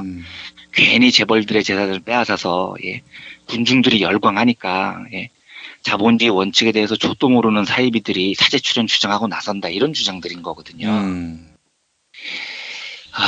제가 이 한국이 사재 출연을 주장하는 곳이 몇 안 되는 나라인 건 맞습니다. 그런데 왜 이런 주장을 하는지 배경을 이해를 해야 됩니다. 김 교수님께서 말씀하신 전제의 해답이 있거든요. 김 교수 주장이 이거 아닙니까? 주식회사라는 것은 출자한 주식만큼만 책임을 지는 유한 책임이 근간이다. 이렇게 이야기를 하시거든요. 그러면 이 말을 달리 표현하면 주식회사라는 것은 출자한 주식만큼 권한을 가져야 되는 겁니다. 지분만큼만 권리가 있어야 되는 거예요. 그게 정상인 겁니다. 예. 그런데 한국 재벌들이 그러냐고요. 지분은 전체 그룹의 2%도 안 되면서 100% 그룹을 다 지배하고 있지 않습니까? 이게 2011년 장하성 교수님 분석에 따르면 이건희 삼성그룹 회장이 가지고 있는 삼성그룹 지분이 0.5%라는 거예요. 예.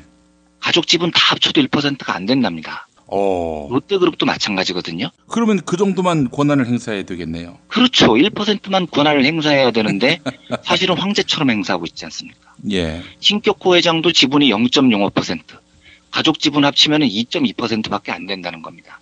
그런데 완전히 황제죠. 그 그룹에서는요. 이미 한국 재벌의 출발이 정상적인 주식회사의 지배구조가 아닌 겁니다. 김 교수 말씀은 법적인 논리도 없는데 대중이 원하니까 이거 하면 포퓰리즘이 될 수 있다고 말하는데요. 이것도 웃긴 게요. 그러면 이재용이 60억 갖고 재산을 9조 원으로 불려서 삼성을 지배하는 건 법적인 논리가 있는 이야기입니까? 그것도 말도 안 되지 않습니까? 제가 이게 웃긴 사례를 하나 들어드리겠습니다. 예. 재작년에요. 현대차그룹이 정몽구 회장 지시 한마디로 한국전력이 내놓은 삼성동 부지를 땅을 삽니다. 근데 이 땅을 무려 10조 원에 사들이거든요. 그런데 한 그룹 자산이 10조 원, 엄청나게 큰 돈이 정몽구 회장 한마디에 땅 투기에 사용이 된 건데 정작 정몽구 회장이 보유한 현대차 지분 가치는요 7조 원밖에 안 됩니다. 그러니까 정몽구 회장은 현대차 그룹에 7조 원밖에 주식을 안 갖고 있는 사람이 현대차 그룹 자산 10조 원을 부동산에 투자를 하라고 결정을 하는 구조인 거예요. 이 구조가. 그러니까 법적인 근거를 떠나서 이게 상식적이냐는 겁니다. 예. 자기 주식은 7조 원밖에 안 들고 있는데 그룹에서는 10조 원을 막 빼서 부동산을 사라 마라 하는 이 구조가요. 예. 그러니까 사재 출연을 하라는 얘기가 포퓰리즘이 아니라는 겁니다. 재벌이 미워서 이런 주장을 하는 게 아니에요. 그들이 지분 가치에 비해서 지나치게 많은 권한을 행사를 했고 그 많은 권한을 행사한 끝에 지금 구조조정 국면에 이르렀고 국민 혈세가 투입될 지경에 이르렀으니 그 과도한 결정권에 대한 책임을 지라는 겁니다. 저는 김종인 대표께서 의도했는지는 모르겠지만요. 주식 소각 방식으로 오너의 책임을 물린다. 이 주장을 야당이 해버리면은요. 결국은 사재 출연 이 주장 자체가 힘을 잃을 가능성이 굉장히 높습니다. 왜냐하면 아니 주식 소각으로 이미 책임 물렸잖아. 이래버리면 끝나는 거거든요. 그래서 자칫하면 면죄부가 될 가능성이 굉장히 높습니다. 예, 제가 이걸 걱정을 하는 겁니다. 그러니까 이제 관훈 나이트클럽에서 들은 이야기를 인용을 하면 예, 김종인 대표는 이 필봉의 공세를 잘못 향한 거예요. 예. 방향을 잘못 잡은 겁니다. 필봉의 공세를요. 예. 저는 김종인 대표의 주식 소각 방식에 대해서 단호하게 반대합니다. 지금 이 구조조정 국면에서 재벌 오너들, 지금 이야기되는 사람들이 현대상선, 예, 현씨 집안의 방만한 경영 때문이거든요. 한진해운, 최은영 씨의 황당한 먹튀 행각까지 지금 다 물려있지 않습니까? 예. 이걸 주식 소각하고 끝내라? 그리고 그 뒤치다거리는 국민들이 다 하고요? 저는 찬성할 수 없습니다. 야당이 그 재벌들에게 면죄부를 주는 방식으로 문제를 처리해서는 안 된다고 저는 생각합니다. 예, 저는 야당이 보다 재벌에 대해서 좀 엄정한 자세를 취해줬으면 좋겠습니다. 안 그래도 재벌에 맞설 세력 자체가 없는 게 한국 사회의 현실이지 않습니까? 예. 야당이 좀 보다 야당답게 이 기울어진 사회를 바로잡기 위해서 재벌에 보다 엄격한 모습을 예, 더민주가 보여줬으면 좋겠다는 생각이 많이 드는 뉴스였었습니다. 예. 아, 김종인 대표. 또 그분의 한마디에 혹할 뻔했군요. 네. 그런 맹점이 있는지 몰랐습니다. 예, 이 양반이 모처럼 훌륭한 말을 했다 해서 예. 웬일인가 했는데 알고 봤더니 아닙니다. 저는 굉장히 걱정스럽습니다. 아니 진짜 가져간 게 있으면 그걸 토해내도록 해야지. 왜 주식을 예, 그렇습니다. 예. 소각하게 주식 만듭니까? 소각으로는 안 된다는 겁니다. 예. 우리가 그런 쪽으로 공론의 구조를 형성해야 할 것 같습니다. 과연 주식 소각으로 이게 될 문제인가 하는 이런 논의 말이죠. 예. 자, 다음 이야기 나눠보도록 하겠습니다. 청문회 활성화법 또는 뭐 수시 청문회법 이게 19대 국회 마지막 본회의를 통과를 해서 지금 청와대와 친박을 경악하게 만들고 있는데 이 사실 청와대와 친박뿐이 아니죠? 네. 지금 재벌들도 벌벌 떨고 있는데 아니 통상 우리가 살짝 넘겨짚어 보았을 때 공직사회만 벌벌 떨 문제가 아닌가 이런 생각이 드는데 그렇죠. 그게 아닌 모양이죠. 네, 그렇습니다. 실제로 이제 저는 기대를 하고 있었어요. 그러니까 재벌들도 벌벌 떨고 있을 거라고 생각을 했고요. 그런 기사가 안 나오나 지켜보고 있었는데 아니나 다를까. 예. 당연히 이제 재벌들이 언론 플레이를 할 거기 때문에요. 어제 정오쯤에 연합뉴스가 이 기사를 내놓더라고요. 그래서 이제 기사 제목이 재계 불황의 구조조정 국면인데 수시 청문회라니 이게 제목이고요. 예, 부제가 법안 추진의 불안감 팽배, 3분씩 돌아가며 호통치기 안 돼, 기업인이 국회 주변서 맴돌다간 경제 어떻게 되나 뭐 이런 제목들이었습니다. 이게 이제 왜 재벌들이 벌벌 떨고 있냐면은요, 국정감사하고 이제 청문회 때마다 요 최근 들어와서 대기업 총수나 최고 경영자들이 국회에 자주 불려 나오거든요. 예. 이제 보통은 배째고 안 나오죠. 배째고 안 나오는데 사안이 심각하면은 이제 한두 명씩 나옵니다. 작년에는 신동빈 롯데그룹 회장이 한번 불려 나왔었고요. 예, 그런데 뭐 재벌들 주장은 이거예요. 뉴스에 보니까 청문회가 수시로 열리면 경영에 막대한 지장을 초래한다. 올해는 경기 불황에다 해운 조선업 등의 대규모 구조조정 이슈까지 겹친 가운데 수시 청문회 법안이 추진되니까 설상가상격으로 받아들이는 분위기다. 뭐 이렇게 나와 있더라고요. 예, 뭐 지랄이 분명합니다, 진짜. 예. 이 청문회라는 게요, 저는 뭐 정확하게 제가 이해를 하고 있는지 모르겠지만 국민들이 알고 싶은 것, 국민 차원에서 의혹이 있는 것을 국민의 대표인 국회의원이 청문회를 열어서 국민회를 대신해서 묻는다. 저는 이렇게 알고 있는데요. 수시 청문회 법안 추진에 대해서 재계가 벌벌 떤다. 그럼 이제 제가 궁금한 건 아니, 왜 떠냐는 거죠. 뭐가 그렇게 구려서 재계가 참 구린 게 많은 집단이라는 걸 셀프 인증하고 있는 겁니다. 일단은요. 예. 그런데 제가 이 얘기를 드리기 전에 좀 다른 이야기를 뭐 뜬금없이 들리실지 모르겠지만 하나 드리겠습니다. 예. 이번에 영국 권위지 이코노미스트가 반기문 사무총장에 대해서 인물평을 내놓지 않았습니까? 그랬죠. 사상 최악의 사무총장이었다고요. 예. 예, 어제 브리핑에서도 김용민 PD님께서 상세히 소개를 해주셨고요. 근데 저는 그 소개 대목에서 유난히 한 단어에 꽂히더라고요. 뭐냐면 인물평이 이랬는데 눌변이고 의전에 너무 집착했으며 임기응변을 모르고 깊이가 얕았다. 이제 이게 이코노미스트의 평가였는데요. 뭐 눌변은 그렇다 치고요. 예. 이 눌변 영역에서는 뭐 타의 추종을 불허하는 분을 저희가 대통령으로도 모시고 사는데 이건 참을 수 있는 거죠. 예. 예. 설마 박근혜 대통령보다 말씀을 못 하시겠습니까? 예, 뭐 그렇진 않겠죠. 예, 그래서 뭐 그건 뭐 참을 수 있다 치고요. 임기응변을 모르고 깊이가 얕다. 예, 뭐 좀 안타깝습니다. 예, 이런 국제적인 평가를 받는 분이요. 제가 꽂힌 단어는 이겁니다. 의전에 너무 집착한다. 이 용어였어요. 예, 예. 이게 지금 그 우리나라 지배계층의 고질병입니다. 국제적인 망신을 사고 있는 거죠. 그러니까 그럼 뭐가 그렇게 저는 잘나서 어디 가면 의전 이러고요. 예. 좀 뭐라고 그럴까요? 그러니까 높은 위치에 있는 사람들일수록 좀 겸손하면 안 되나요? 예. 좀 서민적이면 안 됩니까? 그냥 좀 서민들하고 섞여서 예. 모든 사람들하고 같은 대접을 받으면서 예. 소주 한잔 하고 뭐 좀 이런 사람이면 안 되나요? 그러니까 뭐가 그렇게 잘나가지고 이 사람들은 어디 가서 꼭 의전 챙기고 대접받는 모양 챙기고 그래서 이제 이코노미스트한테 씹히는 이런 국제적인 망신까지 당하는 지경에 이르렀느냐. 저는 참 그런 생각이 많이 들더라고요. 그 뉴스를 보면서요. 근데 이제 제가 이 얘기를 뜬금없이 왜 드리냐면 사실 재벌들이 지금 수시청문회 이야기에서 제일 두려워하는 게 뭐냐면은요. 연합뉴스 제가 아까 읽어드린 부제목 첫 줄에 나와 있습니다. 예. 3분씩 돌아가며 호통치기 안 돼. 예. 이걸 제일 두려워하는 겁니다. 그러니까 우리 오너께서 TV로 생중계되는 거기에 나가셔가지고 국회의원들한테 꾸지람을 듣고 아우 이거는 안 돼. 우리 오너는 황제인데 어디 가서 존댓말 쓰고 죄 지은 사람처럼 굽신거리면 절대 안 돼. 의전을 지켜야 돼.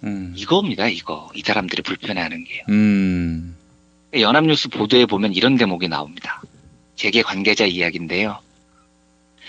입법 필요에 의한 것이라면 법안 자체가 잘못됐다고 할 수는 없겠지만 결국 운영상의 문제점을 줄여나가야 한다면서 대기업 오너나 사장들을 불러놓고 국회의원들이 3분씩 호통치기를 하는 식으로 운영되는 건 곤란하다.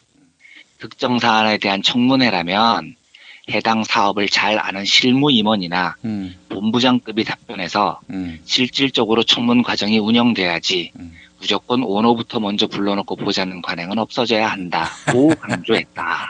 예. 이거거든요. 예. 청문회를 하더라도 오너 부르지 말라는 거예요. 예. 실무자 불러서 하면 우리가 객지 안 붙겠다는 겁니다. 예. 오너를 부르니까 우리가 불편하다는 겁니다. 예. 이 사람들 얘기는요. 그러니까 이 재벌 오너라는 사람들이요. 어디 가서 굽혀본 적이 없는 사람들입니다. 예. 지가 황제니까요. 그러니까 오너가 면전에서 비판받는 청문회 있을 수가 없는 거죠. 이 사람들한테는요. 제가 좀 과한 이야기일지는 모르겠지만 제가 인종이나 어떤 집단적인 특성 그리고 그 집단을 폄훼하는 말을 하는 걸 매우 정말 꺼립니다. 이른바 혐오 발언? 예, 혐오 발언을요. 예. 근데 제가 유일하게 혐의를 두는 집단이 어떤 집단이냐면 재벌입니다. 재벌. 이거 무슨 재벌의 특징이 있는 것 같아요. 예. 그러니까 이 사람들은 우선 근본적으로 토론을 할 줄을 모릅니다. 찬반 양론을 나눌 줄을 모릅니다. 매일 황제처럼 의전 대접받고 이런 사람들이니까 자기 말이 법이니까요. 이게 지금 청취자분들이 상상하시는 이 일반인들의 사고라는 게 이 사람들한테 통하지를 않습니다. 제가 좀 재밌는 예를 하나 들어드리겠습니다. 정몽구 현대차 회장이요. 그 지방 현장을 방문하실 때요. 예. 주로 헬기를 이용하신대요. 전용차 에쿠스가 있는데 길에서 낭비하는 시간을 줄이시겠다면서요. 그래서 이제 그 정몽구 회장 집무실이 현대차 양재사업 꼭대기 21층이거든요. 예. 이제 집무실이 나와서 바로 위층 옥상으로 가시는 거죠. 그러면 대기 중인 헬기가 다다다 뜨는 겁니다. 그래서 보통 당진 공장으로 가시는데 걸리는 시간이 20분 정도라는 겁니다. 이제 헬기가 떴다 이러면은 당진 공장에서 직원들이 엄청나게 긴장을 한답니다. 근데 긴장할 수 있죠. 오너가 오는데 당연히 긴장을 하죠. 왜 긴장을 안 하겠습니까? 예. 근데 웃긴 건 뭐냐면 이게 그 조선 비즈에 나온 기사거든요. 예. 근데 정회장 헬기가 다다다 떠나는 소리가 들리면 본사에 있는 임직원들이 안도의 한숨을 내쉰다는 거예요. 그래서 그 기사 내용을 그대로 읽어드리면 한 현대차그룹 임원은 헬기 소리가 크고 주로 회장이 이용하기 때문에 헬기 소리가 멀어지면 마음이 편해진다는 임원들이 많다. 이렇게 얘기를 한다는 겁니다. 예. 오너가 떠나니까 얼마나 좋습니까? 예, 임원들이요. 예. 오너가 그냥 공포의 대상인 겁니다. 예. 토론을 하고 반론을 하고 이게 불가능한 거예요. 이분들한테는요. 그냥 대들면 죽는다는 거거든요. 제가 종합제 있을 때 들은 얘기인데 현대차그룹에서 사장단 인사를 하면 사장단이 줄줄이 교체가 되거든요. 홍보실에 물어봅니다. 왜 교체가 됐냐고 배경이 뭐냐고 물어보면 홍보실에서 죽으려고 그럽니다. 사장단이 줄줄이 바뀌었는데 설명이 안 되는 거예요. 홍보실에서. 그래서 제가 한번 그 현대차그룹 고위 임원한테 한번 물어본 적이 있었거든요. 왜 그렇게 자꾸 바꾸시냐고 사장단을. 원칙이 뭐냐고 물어보니까 그 임원이 그러시더라고요. 원칙이 어딨냐고. 정 회장 마음이지. 수틀리는 대로 바꾸시는 거지. 그러니까 아무도 모르는 거야. 인사 배경을. 저한테 이렇게 얘기를 하십니다. 이렇게 황제처럼 산 사람들한테 청문회가 가당하겠습니까? 예, 아무리 국회의원이 국민을 대신해서 묻는다고 해도 이 사람들이 감당할 수 있는 일이 아닌 겁니다. 이러니까 지금 이렇게 개거품을 물고 반대를 하는 거죠. 제가 이루어지지 못할 꿈인데요. 저는 진짜 이런 꿈을 꾸거든요. 한국 사회가요. 예. 좀 우리 사회를 지도한다는 사람들이 좀 소탈했으면 좋겠습니다. 저는. 예. 이게 비단이 청문회만을 놓고 하는 이야기가 아닙니다. 그러니까 지도층이 좀 자연스럽게 대화하고요. 자연스럽게 일반인의 언어를 사용하고요. 자연스럽게 일반인들의 삶을 살았으면 좋겠습니다. 이 미국에서 워런 버핏, 세계 4위 부자죠. 워런 버핏은 오마하라는 아주 작은 시골 촌동네에서 삽니다. 매일 아침에 일어나면 자기가 직접 신문 가판대까지 걸어가서 신문을 직접 사요. 제일 즐겨 먹는 음식이 빅맥 세트입니다. 이 사람이요. 그래서 이 사람한테 붙은 별명이 오마하의 현인입니다. 기자들이 묻는다는 거예요. 왜 이렇게 작은 도시의 시골에서 사시냐고. 하시는 말씀이 불편한 거 없는데나? 왜? 이렇게 반문한다는 겁니다. 예. 빌 게이츠가 청바지를 입고 아이들이랑 놀아주는 사진 우리가 많이 보지 않습니까? 자택들에서 딱 100명만 모아가지고 정말로 소탈하게 결혼식을 올리는 페이스북 창업자 주커버그. 진짜 주커버그는 하고 다니는 거 보면은요, 완전 동네형이죠. 예, 완전 동네형입니다, 이 사람은. 예. 왜 우리한테는 이런 사람들이 없냐는 겁니다. 예. 우리의 지도자들, 지배층들은요. 청문회 한다니까, 예. 회장님 말고 실무자 내보내게 해주세요. 지금 재벌들이 이렇게 요구하고 있는 건데요. 이런 비정상적인 사회가 아니고요. 잘 사는 사람이건, 못 사는 사람이건, 사람의 상식 속에서 평범하고 소탈한 대화를 나눌 수 있는 그런 사회가 저는 왔으면 좋겠습니다. 예. 저는 이 소식을 보면서 참 한국 사회가 많이 왜곡돼 있구나 하는 또 다른 단면을 보는 느낌이 들어서 예. 그래서 이 소식을 전해드렸습니다. 예. 이원배 기자님, 우리 또 재벌 전문가시니까 제가 하나 좀 여쭙겠습니다. 예. 지금 떠도는 소문이어서 이게 사실인지 궁금해서 여쭙는 건데 다 하실 겁니다. 어떤 재벌이라고 특정하진 않겠습니다만은 어느 집안에 가면은 아버지요 또 그 남편인 가장인 중역에게 재벌 회장이 조인트를 깐다. 지금도 이 소문이 사실입니까? 아우, 예. 그럼요. 그렇습니까? 그럼요. 예, 예. 저도 참 어느 재벌이라고 말할 수는 없는데. 다 알 거예요, 아마. 예. 예, 굉장히 많은 이야기입니다. 제가 한번, 소개를 해드린 적도 있는 것 같은데요. 조인트뿐만이 아니고요. 예. 신체 접촉이라는 거는 굉장히 많이 일어나는 일입니다. 저는 한 달에 걸러서 직접 당하신 분 이야기를 들은 적도 있고요. 예. 그러니까, 자기의 밑에 있는 사람들을 자기의 종처럼 여기는 이 관행은요, 정말로 많이 있는 일입니다. 정말로 많이 있는 일입니다. 예. 때리는군요. 네. 아유. 이게 그러니까 얼마나, 모멸감을 느끼겠어요, 그분들이. 네. 예. 그런데 반대로 맞으시는 분들도 딱히 이렇게 좀 너무 불쌍하게 생각을 안 하셔도 되는 게요. 제가 그분들 정서를 아는데요. 그 몇 대 맞고 나면은 연봉 수십억 원이 보장되는 거거든요.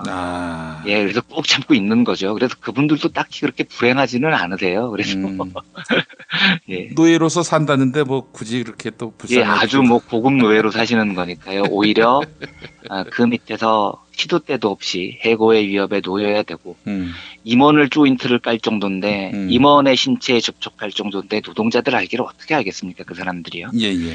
상시적으로 해고에 놓이고 상시적으로 일생의 위협, 목숨을 걸고 위협을 당해야 하는 그 노동자들이 안타까운 거죠. 예, 그런 오너 밑에 있는 게요. 예, 알겠습니다.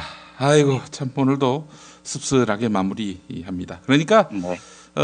반드시 재산을 다시 토해내야 하고 네, 그렇습니다. 청문회 활성화법 관철해야 하고요. 예. 맞습니다. 오늘 우리에게 두 가지 과제, 두 가지 숙제를 남겨주셨습니다. 이완배 기자님 오늘 말씀 잘 들었습니다. 예, 감사합니다. 예, 고맙습니다. 여러분 안녕하세요. 민중의 소리 아나운서 정혜림입니다. 이 어묵한 여왕님 치아에서 다들 잘 견디고 계시죠?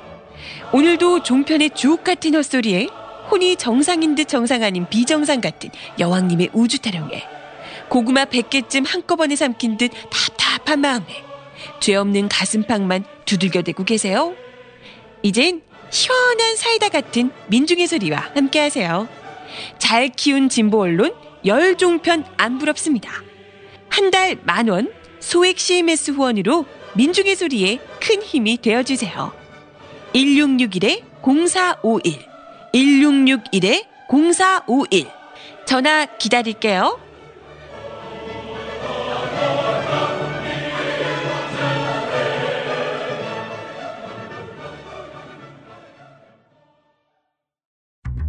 여섯 살 하늘이 밥을 잘 안 먹어요. 엄마, 나 이거 맛이 없어요. 그만 먹을래요. 엄마의 걱정은 점점 더해가는데요. 그런데 이때 택배입니다. 연지연 곰탕이 배달됐어요.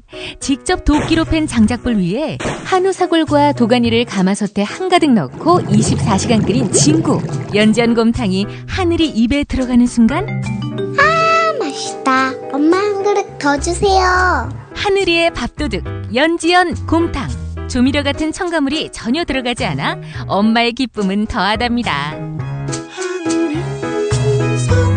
연지연 곰탕은 강화군에서 김포시 방향으로 강화대교 건너자마자 있습니다. 포장 판매는 한 팩 800g에 7,000원, 7팩 이상 무료 배송합니다. 주문 전화는 010-7252-1114, 010-7252-1114.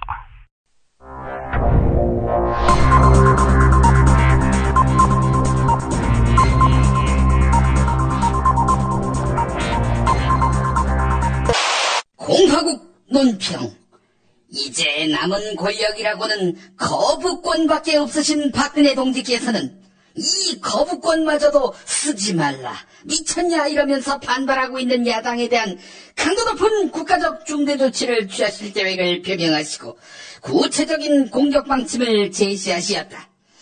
경애하는 박근혜 동지의 단호한 결심은 말을 못하는 정도가 아니라 논리가 아예 없는, 그저 자신이 느끼는 호불호만으로 통치를 해온 박근혜 동지의 강력한 생존 본능의 표현이다.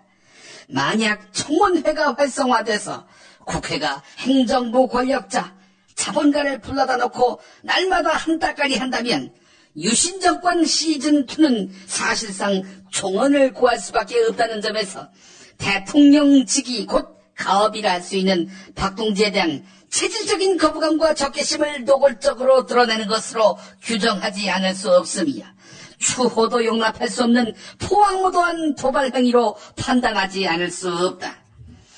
특히 다른 무엇보다도 천하의 원수, 쓰레기, 악질, 반동, 양아치, 쓰다 버린 콘돔, 밑닦고 버린 휴지에 다름 아닌 유승민이 획책한 청문회 활성화법이란 점에서 극악무도한 역적배의 난동에 다름 아니다.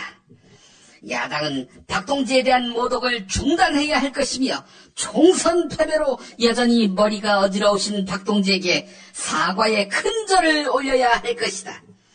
그렇지 않을 시에는 박동지를 참을 수 없이 모독하고 우롱하는 것으로서 전추의 한이 될 참혹하고 참담한 대가를 감수해야 할 것이다. 국회는 박동지의 경고를 겸한 청문회 활성화법 거부를 겸허히 받아들이며 아직 시작도 안 했지만 자신들의 독재와 폭주, 오만과 불의에 대해 처절하게 반성해야 할 것이다. 그렇지 않을 시에는 박동지의 치솟는 분노와 경천동지할 탄압의 불벼락을 피할 수 없게 될 것이다. 우리에겐 아직 12% 이상의 진실한 친박이 있다.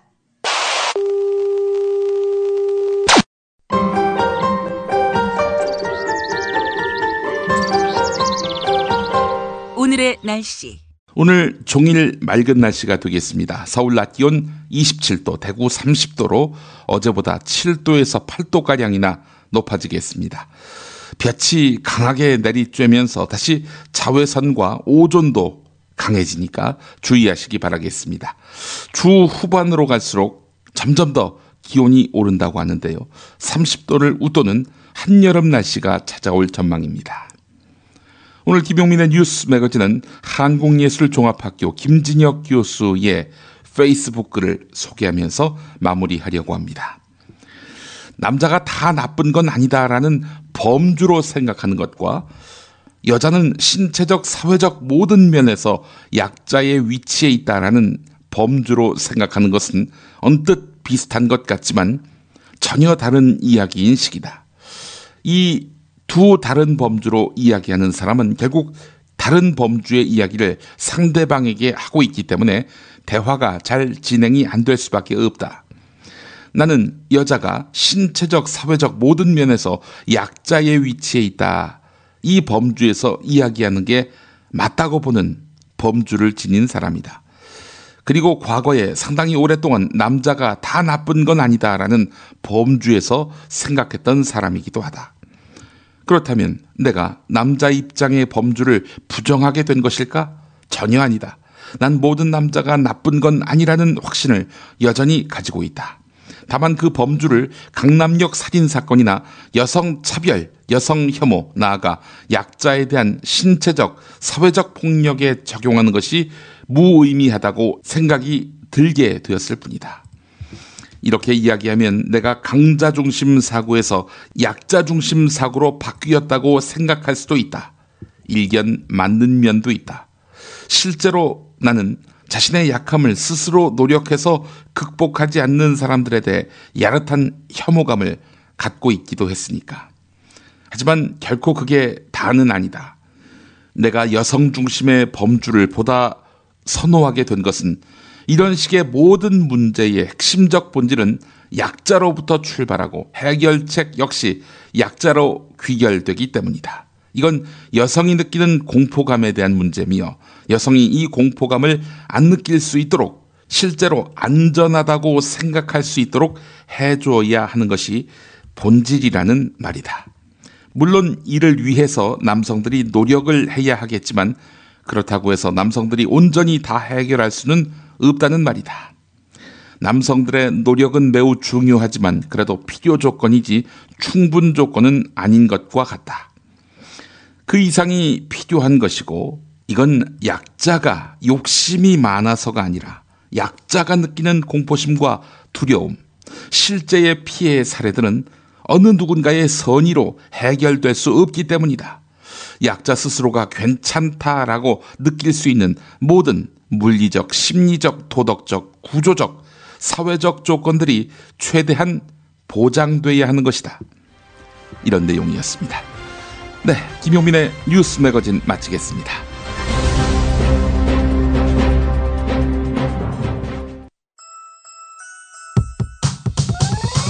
이번 방송 괜찮았나요? 작별의 여운 이렇게 표시해주세요. 다운로드하기, 댓글 달기, 구독하기, 별점 주기. 더 좋은 방송 만들어달라는 약속 이렇게 응원해주세요. 다운로드하기, 댓글 달기, 구독하기, 별점 주기. 기억하셨죠? 다운로드하기, 댓글 달기, 구독하기, 별점 주기.